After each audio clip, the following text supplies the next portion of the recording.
กิ่งจันทร์ Love Reading นะคะวันนี้จะมาพูดถึงนิยายแปล Horror Mystery สืบสวนสอบสวนกันค่ะก็คิดว่าเพื่อนๆหลายๆคนที่เป็นแฟนนิยายแนวนี้อยู่แล้วนะน่าจะคุ้นชินกับวิธีการเล่าเรื่องของนิยายช่องนี้แล้วนะว่าองค์ประกอบที่สำคัญอย่างหนึ่งของการเล่าเรื่องก็คือการบรรยายฉากต่างๆภายในเนื้อเรื่องนะคะในฐานะผู้อ่านเราก็ยอมรับนะคะว่านอกจากพล็อตเรื่องนอกจากการเรียบเรียงเนื้อเรื่องลำดับการเล่าเรื่อง storytelling คือวิธีการเล่ารวมถึงปมที่ถูกผูกอยู่ภายในเนื้อเรื่องเนี่ยส่วนที่สำคัญอีกอย่างหนึ่งเลยก็คือเรื่องของจินตนาการของผู้เขียนที่เขียนถึงฉากที่มันแบบน่ากลัวความรบกวนจิตใจความสะเทือนจิตใจความสยองขวัญเรียกว่ารวมๆทั้งหมดเลยละกันซึ่งมันเป็นเหมือนส่วนหนึ่งของอรรถรสนะคะในการที่ทำให้ผู้อ่านอยากติดตามเรื่องนี้มากขึ้นเนาะคือจริงๆแอบกังวลใจตัวเองนิดนึงเหมือนกันเพราะว่าช่วงที่เราติดนิยายแนวนี้มากๆเราจะอ่านแบบเป็นบ้าเป็นหลังเลยนะแล้วเราก็กลัวเหมือนกันว่าเวลาเราได้รับสารประเภทนี้มากๆเข้าอะค่ะได้อ่านข้อความที่บรรยายถึงความน่ากลัวความ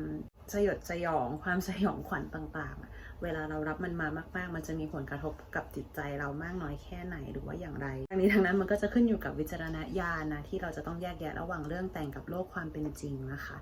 คิดว่าประเด็นเนี้ยเป็นสิ่งที่อยากจะพูดถึงเหมือนกันเพราะว่าในแง่มุมของคนที่อ่านนิยายแนวนี้มาเยอะๆมันก็ดูเป็นการรับสารที่ค่อนข้างอันตรายอยู่นะก็เอาเป็นว่าเดี๋ยวเราค่อยดูกันละกันว่าเราจะพูดถึงประเด็นนี้กันยังไงดีทีนี้กลับมาที่เนื้อหาของเราก่อนค่ะอย่างที่เกริ่นไปว่าการบรรยายและจินตนาการถึงซีนาริโอต่างๆของผู้เขียนต่อหนังสือประเภทนี้ค่ะมันมีส่วนอยู่นะที่ทำให้หนังสือเล่มนั้นน่าติดตามมากขึ้นวันนี้ก็จะเป็นเหมือน EP ที่1นะคะที่จะมารีวิวหนังสือที่ตัวเราเองเนี่ยมองว่าจินตนาการความโหดของผู้เขียนน่าสนใจมากๆแล้วก็อยากจะแชร์มุมมองของผู้อ่านต่อประเด็นนี้เช่นเดียวกันเล่มที่อยากจะพูดถึงในวันนี้นะคะก็คือเล่มนี้นะคะ The Fourth Monkey โดย J.D. Barker นะคะบางคนอาจจะคิดว่าเปิดเล่มแรกมาก็หนักเลยหรอก็ค่ะ ก็เล่มนี้นะคะจะเป็นหนึ่งในซีรีส์ของ The Fourth Monkey Thriller Series นะคะโดยเล่มนี้ก็จะเป็นเล่มแรกของซีรีส์นี้เนาะแล้วก็จะตามมาด้วย The Fifth to Die แล้วก็ The Sixth Wicked Child นะคะมีทั้งหมด3เล่มด้วยกันในซีรีส์นี้แต่ว่าที่อยากจะพูดถึงเฉพาะเล่ม The Fourth Monkey เนี่ยเพราะว่าตัวกิ่งเองรู้สึกว่าเล่มเนี้ย The Fourth Monkey เนี่ยมันทำงานกับเรามากที่สุดในแง่ของความกระทบกระเทือนจิตใจความโหดร้ายของฉากต่างๆภายในเล่มเนาะคือสำหรับเล่มนี้นะคะความน่าสยดสยองความน่าขนลุกเนี่ยส่วนใหญ่ก็จะไปอยู่ที่ไดอารี่ซะเป็นส่วนใหญ่จะเกริ่นเรื่องย่อแบบไม่สปอยก่อนละกันนะว่าเป็นเรื่องราวของฆาตกรต่อเนื่องที่ชื่อโฟร์ธมังกี้นะคะเขาก่อเหตุได้แบบสยดสยองเป็นที่หวาดกลัวต่อสังคมมากๆก็เลยเป็นที่ต้องการตัวของนักสืบแซมพอร์เตอร์คือจริงๆเนื้อเรื่องหลักๆมันไม่ได้มีอะไรไปมากกว่าการตามล่าตัวฆาตกรโดยการไล่ตามเบาะแสไปเรื่อยๆอะไรเงี้ยนะตามปกติของนิยายสืบสวนสอบสวนทั่วไปเลยสิ่งที่น่าสนใจอย่างหนึ่งของเล่มนี้นะคะก็คือเขาจะมีการเล่าถึงมุมมองของตัวละครหลายๆตัวที่บอกหลายๆตัวคือเขาไม่ได้พูดถึงแค่เฉพาะตัวละครหลัก2ตัวอย่างโฟร์มังกี้กับนักสืบแซมพอร์เตอร์เท่านั้นนะเขาจะมีพูดถึงมุมมองของตัวละครอื่นๆด้วยที่เป็นมีส่วนเกี่ยวข้องกับการสืบสวนสอบสวนเป็นตัวละครใกล้ชิดของตัวละครหลักทั้ง2ตัวนี้มันน่าสนใจตรงที่ว่าเหตุการณ์ที่ตัวละครอื่นๆเจอเนี่ยค่ะมันจะ lead ไปสู่การสืบหาตัวฆาตกรหรือการผูกปมใหม่ขึ้นมาได้อย่างไรบ้างทีนี้เรื่องนี้นะคะจะมีการเขียนถึงมุมมองของตัวละครหลักของเราอย่างฆาตกรโฟร์ธมังกี้ในวัยเด็กผ่านไดอารี่พออ่านไปสักพักเราจะรู้สึกได้เลยว่าจริงๆแล้วไดอารี่นี่แหละที่เป็นตัวดำเนินเรื่องหลักสำหรับเล่มนี้เลยค่ะแล้วก็เกินกว่าครึ่งของความน่ากลัวความสยดสยองฉากต่างๆที่disturb ต่อผู้อ่านส่วนใหญ่ก็คือจะอยู่ในไดอารี่นี่แหละบอกเลยว่าเหตุการณ์สยดสยองที่เกิดขึ้นฉากต่างๆที่เกิดขึ้นมันเล่นกับใจผู้อ่านมากเหมือนกันเราแบบหดหู่อยู่พักนึงเหมือนกันนะคือพอเราจมอยู่กับหนังสือเล่มนี้สักพักนึงอะค่ะเราจะเห็นว่าผู้เขียนนะคะเหมือนเขาต้องการจะแบบท้าทายผู้อ่านอยู่ไกลๆนะว่า คุณผู้อ่านคุณจะทนอ่านมันได้มากน้อยแค่ไหนกันอะไรอย่างเงี้ยก็อย่างที่บอกว่าเราอ่านแล้วเราก็ค่อนข้างจมอยู่กับมันแล้วก็หดหู่กับสถานการณ์ไปพักหนึ่งเช่นเดียวกันเนื้อเรื่องความโหดร้ายอะค่ะมันเป็นความผิดปกติที่ถ้าเรามองในมุมของมนุษย์ทั่วไปแล้วอะที่ใช้ชีวิตอยู่ในสังคมแบบปกติชนนะแบบมนุษย์ปกติทั่วไปเราจะจินตนาการไม่ออกเลยว่าเหตุการณ์ในไดอารี่อ่ะมันจะเกิดขึ้นได้ยังไงมนุษย์คนหนึ่งจะทำอะไรแบบนั้นได้ยังไงการทำงานของไดอารี่ในนี้อะค่ะมันก็เลยสื่อถึงความผิดปกติของมนุษย์ที่ผิดปกติได้เห็นภาพชัดมากๆอีกในหนึ่งอะค่ะไดอารี่เป็นเหมือนหนึ่งในวิธีที่ผู้เขียนนำมาใช้ปูเอาไว้เพื่อสร้างเหตุผลให้กับพฤติกรรมของตัวละครฆาตกรฟูดมังกี้ทั้งนี้ทั้งนั้นรายละเอียดก็อยากให้ลองไปอ่านกันเอาเองนะคะกลับมามองในมุมมองของผู้อ่านอย่างเราๆนะคะเวลาที่เจอฉากที่มันกระทบจิตใจมากๆแบบฉากที่มันค่อนข้างดิสเทิร์บพอสมควรอย่างเงี้ยเราก็มักจะเกิดคำถามว่าแล้วมันต้องขนาดนี้เลยเหรอหมายถึงว่าแบบเราจะต้องมานั่งอ่านอะไรที่มันค่อนข้างโหดร้ายขนาดนี้เลยเหรอแบบผู้เขียนต้องเขียนให้หนักถึงขนาดนี้เลยหรือเปล่าอะไรเงี้ยนะคะซึ่งกับเล่มนี้แน่นอนเกิดคำถามขึ้นเช่นกันเราอะมองว่าคำตอบอะค่ะมันน่าจะไปอยู่ตรงประเด็นที่ว่าความโหดร้ายในไดอารี่มันจะเสริมเนื้อเรื่องทางเล่มได้มากน้อยแค่ไหนการทำงานของความของฉากที่โหดร้ายของซีเนริโอที่โหดร้ายในหนังสือ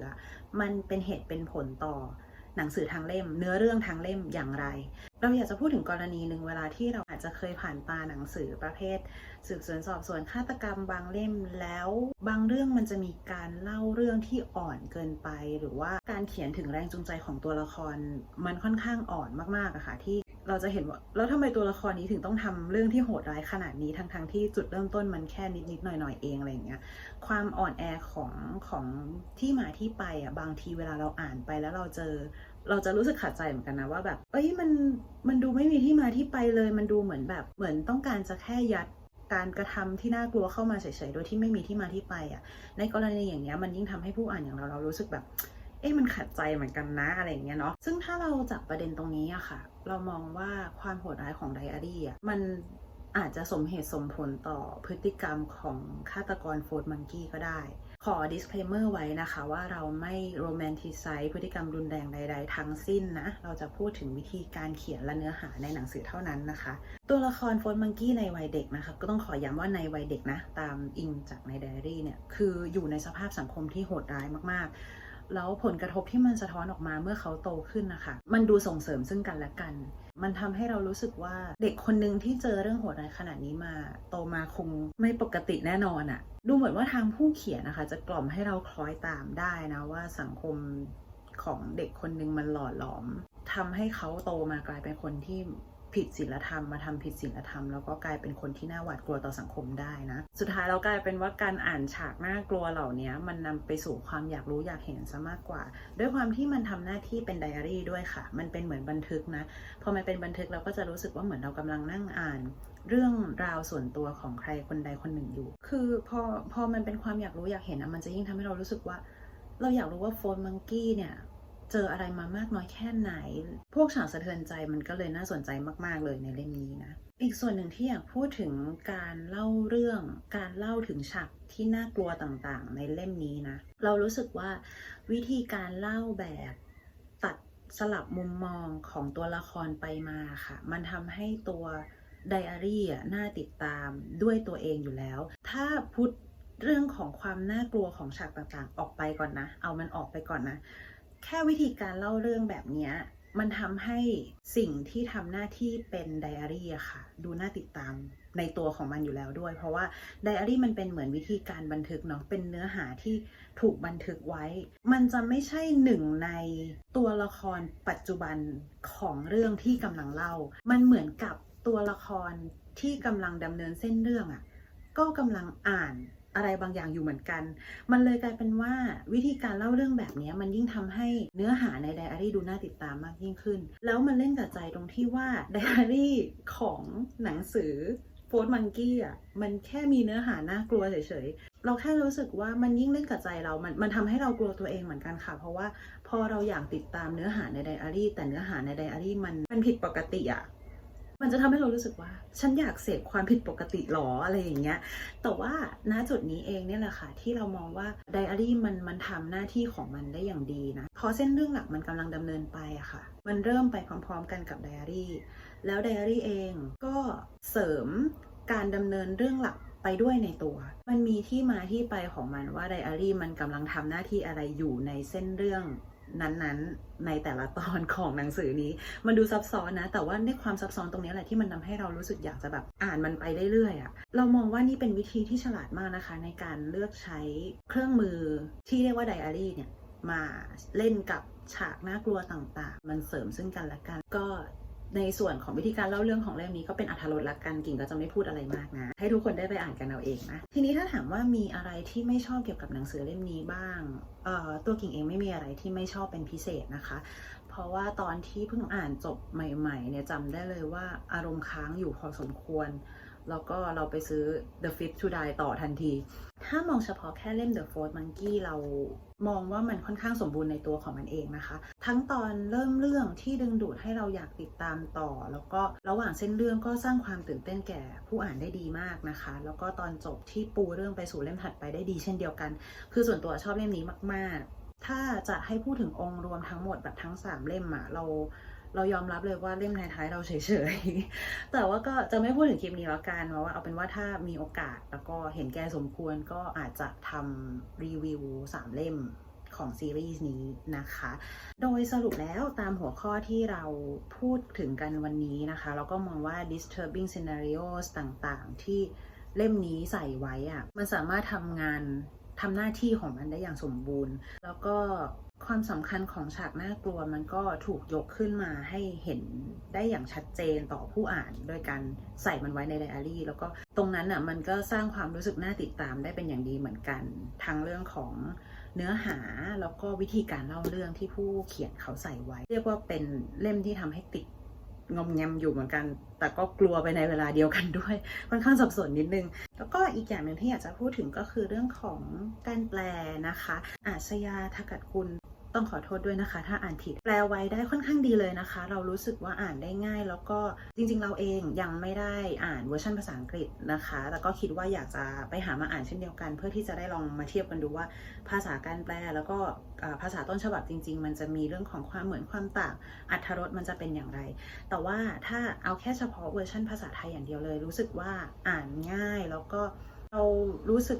ว่าสารที่ทางผู้เขียนเองใส่เอาไว้ในเล่มอารมณ์อรรถรสอะไรต่างๆมันส่งมาถึงครบเราก็เลยรู้สึกว่าเป็นเล่มที่ค่อนข้างสมบูรณ์ในตัวระดับหนึ่งนะคะก็ถ้าใครยังไม่เคยอ่านแล้วก็คิดว่ารับการบรรยายฉากที่น่ากลัวได้อยู่แล้วเนี่ยแนะนำนะคะยังไงเราไปหาอ่านกันดูแล้วก็ถ้าเก็บเล่มที่1แล้วก็2 3ก็ต้องเก็บแล้วแหละค่ะก็ประมาณนี้นะคะสำหรับวันนี้เพื่อนๆที่เข้ามาฟังคิดเห็นกันยังไงหรือมีเล่มไหนที่อยากจะแชร์นะคะก็คอมเมนต์ไว้ได้เลยสำหรับ EP หน้าจะมาคุยถึงเล่มไหนก็ยังไงก็ฝากติดตามไว้ก่อนนะคะขอบคุณมากๆที่เข้ามาฟังกันไว้เจอกันนะ